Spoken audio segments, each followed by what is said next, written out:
302 सुभाष सरकार। 302, question number 302. सभा पटल पर रखिए। माननीय सदस्य। Honorable Minister, sir, it's an irony that the state government of West Bengal has introduced Bangla Shosho Bima as their own scheme, copying the center's PMFBY.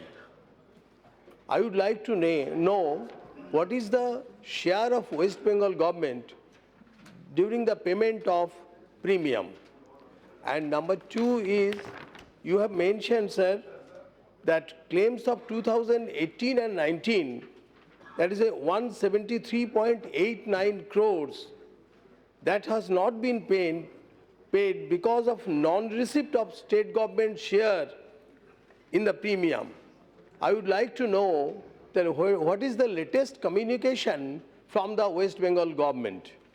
And the third one is, in West Bengal, the common farmers, they are not being allowed, everybody, to become an applicant for the PMFBY. This is to be taken care of so that the farmers can apply online. Thank you, sir.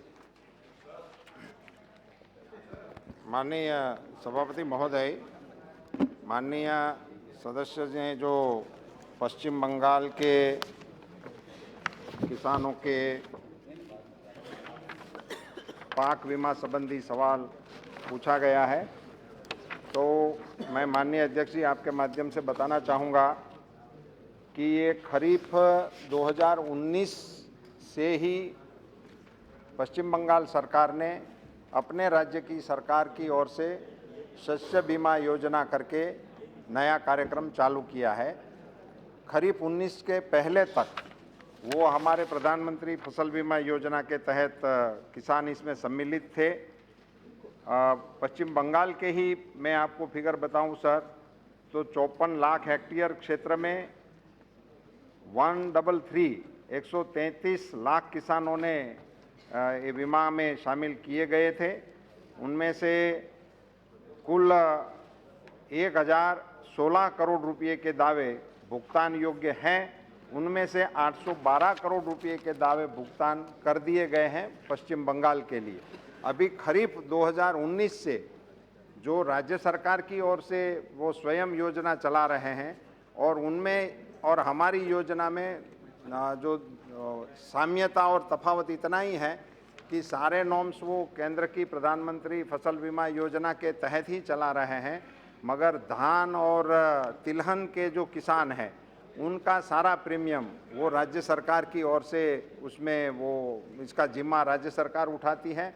और 19 के आगे के जो बकाया राशि हैं वो तो अब राज्य सरकार और किसानों के बीच में बात चलेगी, उनके फिगर अब हमारे पास नहीं आएंगे। 19 खरीफ के पहले के जो दावे हैं उनमें जो बकाया राशि है वो हम नित्य रूप से राज्य सरकार के साथ बैठ के उसका निस्तारण करने में लगे हुए हैं। माननीय सदस्य। जो आम किसानों ने वो ऑनलाइन एप्लीकेशन करने की सुविधा मिलेगा क्या नहीं?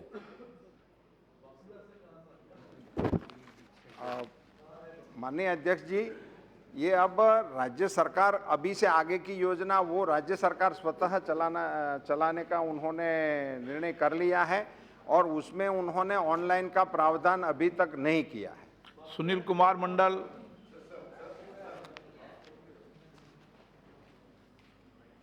Thank you, Speaker.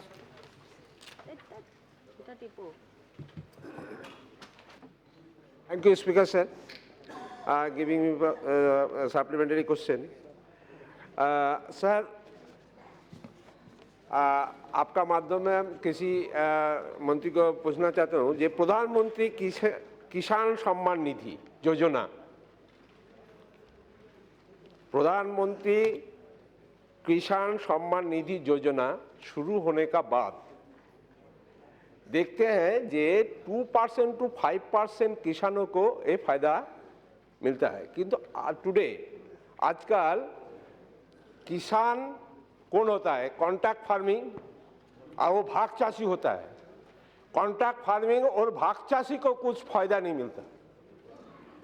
किसान तो खेती में वही काम करते हैं जो भागचाषी होता है, जो कॉन्ट्रैक्ट किसी का पास जमीन लेके वो बाय कॉन्ट्रैक्ट वो किसी खेती करते हैं, तो उसको कुछ फायदा नहीं मिलता। इसलिए गवर्नमेंट कोई योजना बनाना चाहता है कि नहीं चाहता, आप अगले दिन बनाएंगे नहीं। माननीय सभापति महोदय, ये जो प्रश्न है वो प्रधानमंत्री फसल बीमा योजना से रिलेटेड ही सवाल है, मगर माननीय अध्यक्ष जी, मैं आपके माध्यम से माननीय सदस्य ने जो एक रिमार्क किया है उसके संदर्भ में अवश्य आपके माध्यम से पूरे सदन को बताना चाहता हूं। उन्होंने कहा कि 2 से 5% किसानों को ही किसान सम्मान निधि का बेनिफिट मिलता है। मैं आपको मुझे बताते हुए खुशी है कि प्रधानमंत्री किसान सम्मान निधि से हिंदुस्तान के 7 करोड़ किसानों को डायरेक्ट उनके अकाउंट में पैसे पहुंचा दिए गए हैं। एक मात्र बंगाल राज्य है जहां से इनकी जो डेटा भेजना चाहिए भारत सरकार को वो नहीं भेजने से वहां के किसानों को बेनिफिट अब नहीं मिला। श्री क्वेश्चन नंबर 303 श्री दुलार चंद गोस्वामी। 303